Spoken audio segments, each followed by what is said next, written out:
AnnyeongBuzz, welcome back to the channel where we dive into the juiciest updates in K-pop and K-drama while sprinkling in a little opinionated spice. Today we're kicking things off with a comeback that's got my group chats pinging nonstop. Illit's third mini album, Bomb, set to drop on June 16th at 6 p.m. KST. Now, if you're new to Illit, buckle up, because this rookie group has been quietly gathering momentum ever since they debuted, and I honestly think this release might be their breakout moment. So let's talk about how they announced it, because Hybe posted a promotion calendar video so cute it probably raised people's blood sugar. Instead of the usual dramatic teaser photo, they went full-on scrapbook vibe. Magic wands, jelly doodles, and even a random animal drawing scheduled for June 5th. I watched that clip 3 times trying to figure out whether the animal is a cat, a rabbit, or some bizarre hybrid mascot that's about to dominate merch sales. What do you think it is? Drop your guesses below, because I'm low-key convinced it's a clue to the storyline of the title track. Speaking of clues, Illit is flipping the traditional teaser order on its head. We're getting the track list and a highlight medley first, on June 22nd, then concept photos after that. Usually groups throw out visuals before audio, so this feels like a trust us, the song slap flex. Personally, I love it. It tells me they believe the music alone can hook us without relying on glossy images. Very gutsy for a group still carving out their identity. But what about you? Do you prefer hearing snippets first, or do you want those aesthetic pics to set the mood? Let's start a mini debate in the comments. Okay, let's peek at the track list. We've got Little Monster, Bilryun Goyangi, Do the Dance, Jellyus, Oops, and Bamsopung, Night Picnic. First of all, Jellyus is genius wordplay, jelly plus jealous. I can already picture a TikTok challenge with gummy bears, and Oops screams chaotic energy. My prediction is that Little Monster will be the Dark Horse fan favorite. Titles that evoke something slightly mischievous usually end up with killer choreo. But hey, that's my hot take. Which title speaks to you? Claim your song in the comments so we can come back after release day and see who called it. Now, the concept photo rollout spans 4 versions: GLL Lit, Pink Bomb, Star Bomb, and Magic Bomb, dropping June 8th through 12th. Hybe stans know the drill. Each version means a new aesthetic, new outfits, and probably new collectible photo cards. I've already accepted that my wallet will cry. Personally, I'm eyeing Star Bomb because I have a weakness for anything celestial. The fact that they're spacing the versions day by day is perfect for building hype without overwhelming us. One day you're digesting ethereal pastel looks. The next day it might be glitter bombs and neon lights. Which version do you think will dominate Instagram feeds? Let me know. Extra brownie points if you describe your dream styling concept. And then we have the MV teasers on June 13th and 15th. 2 teasers usually means teaser 1 sets up the world, teaser 2 hits you with a spoiler of the chorus drop. If Hybe follows their usual strategy, teaser 2 is where we'll first hear the hook that stays stuck in your head for a week. Remember how Highlight from their last comeback took over TikTok? I'm betting they aim even bigger this round. Let's zoom out a bit.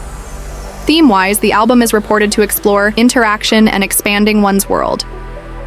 That feels super on-brand for Illit, who debuted with a playful yet growth-focused image.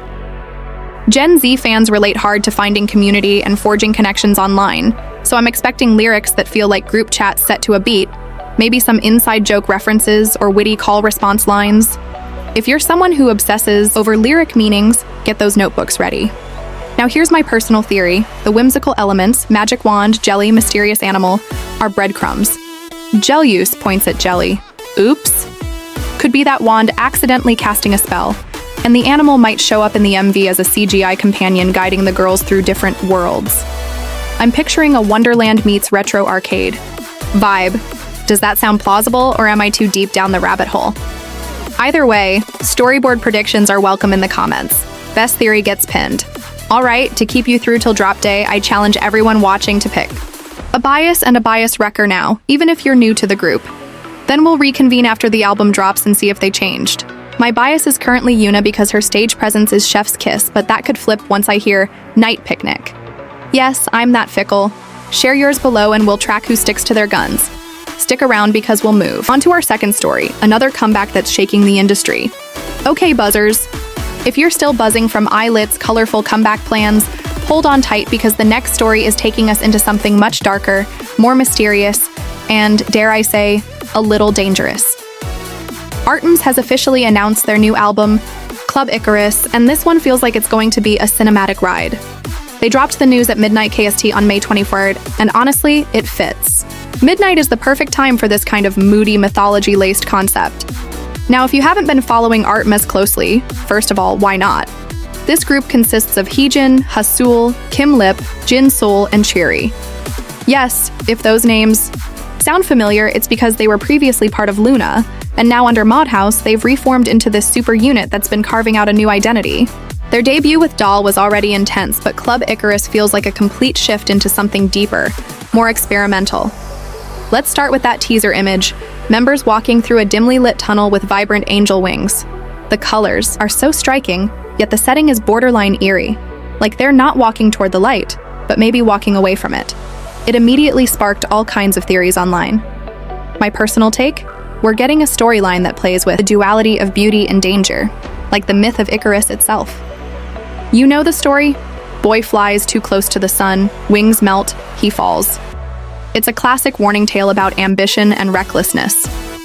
And in a K-pop context, that metaphor could hit so many levels: fame, youth, chasing dreams, burning out. So now I need to ask you all, what's your take on the Icarus metaphor? What do you think ARTMS is trying to tell us through this concept? They've also launched a whole new social media identity under Club Icarus, and even dropped a website. That tells me this isn't just an album, it's a whole immersive world. It reminds me of what TXT did with their lore-heavy rollouts, or what aespa does with Kwangya. It's not just music anymore, it's world building. So here's your mission. If you spot any clues on the Club Icarus accounts, drop them in the comments below. Let's crowdsource this and try to decode it together like a true fandom FBI team. And get this, Heejin is the first member to have her own teaser photos, and wow, she's really stepping into that fallen angel energy. There's a shot of her in what looks like an abandoned rave setting. It screams, "I know the rules, and I'm choosing to break them." Honestly, it gave me chills. And knowing how the other members like Illit and Jinsoul have handled bold concepts in the past, I wouldn't be surprised if every teaser pushes boundaries in terms of visuals and emotion. The album drops on June 13th at 1 p.m. KST, so we're just a few weeks out. But if you remember, ARTMS just wrapped up their Lunar Theory World Tour last week. That's right, May 14th was their final show, and now boom, they're rolling into a whole new era. That's insane work ethic and even crazier momentum. Like, are they ever going to rest? And to be fair, this is exactly the kind of pacing that keeps a group relevant in a fast-moving industry. But I do wonder, do you think this non-stop schedule is sustainable? Should groups pace themselves more? Or is this just the new standard in K-pop? I really want to hear your thoughts on that because fans see both the glamour and the grind. Now, Club Icarus as a title, it's poetic, but it also feels rebellious. It's not Icarus's fall or Wings of Wax, it's Club Icarus. That word club flips the whole thing. It makes it sound like a secret society or underground venue, like we're all being invited into this dangerous, seductive world where flying too close to the sun isn't a mistake. It's the point. You're supposed to burn a little. You're supposed to risk something. That is such a powerful message, especially in a post-idol reformation era, where ARTMS is redefining what it means to be in control of their careers. So let's talk predictions. My guess is the album will blend alt-pop and dark synth sounds with lyrical nods to Temptation and Consequence. I'm picturing industrial beats, maybe even some orchestral touches to heighten the mythological feel. And you know how they love a good performance moment? I bet the choreography will include wing symbolism, maybe with lighting that mimics fire or sun flares. Yes, I'm dreaming big here. But hey, this is ARTMS. They dream big too. All right, before we wrap, mark your calendars, June 13th, 1 p.m. KST. And in the meantime, let's turn the comments into a mini Club Icarus discussion board. What are your favorite fan theories so far? Which member do you think will steal the show this era? And what concept do you think they're teasing behind the wings and tunnels? Let's make this a space where ARTMS fans can go full theory mode. And of course, If you haven't already, hit that like button, subscribe for more deep dives into comebacks that actually mean something. This has been your favorite place for everything K-pop. I'm signing off, but you buzzers keep the conversation going.